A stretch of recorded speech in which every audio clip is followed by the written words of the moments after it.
Jammu division के नारावाल इलाके में होने वाले दो पुरअसरार धमाकों में 6 अफराद जख्मी हो गए हैं। इलाके की पुलिस ने 21 जनवरी को यानी आज ही ये बात कही है। 26 जनवरी के करीब इस तरह के वाक़यात से तशवीश में इजाफा हो गया है।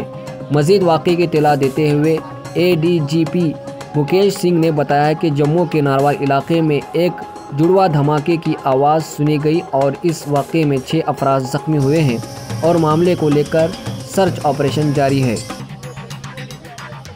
बड़ा धमाका बड़ा जोरदार था। हमने सोचा कोई टंकी फट गई या टायर फट गया, लेकिन जब धुआं देखा मैं टायर नहीं फटा, कुछ और हुआ होगा। जब उधर से बंदे आए तो उन्होंने बताया कि ऐसे ऐसे कोई तो बंदे इंजर हो गए हैं, तो कोई बम फटा है। अच्छा। अब उसके बाद ठीक हुआ, आधा 15-20 मिनट वो दूसरा भी फट गया जब बड़ी पब्लिक इकट्ठी हुई थी। अच्छा। वो थोड़ा उससे थोड़ा आगे जाके हुआ है। अच्छा। मैं शाम को गाड़ी का काम कर रहा था। अच्छा। तो बड़े जोर से धमाका हुआ। मैंने बोला टैंकी फटी होगी, जब ऊपर जाके देखा ब्लास्ट हो गया बम। गाड़ी में था, महिंद्रा गाड़ी में पड़ा था। हाँ, वो बॉडी थी खाली, उसकी शाल था। अच्छा। शाल में पड़ा था। अच्छा। उसका धमाका वो पीस हो गया बहुत। जो खटारा गाड़ी होती है, हाँ, उसको तैयार करके रखी थी, कस्टमर की गाड़ी थी, तैयार करके रखी थी। उसका धमाका पीस हो गया गाड़ी के।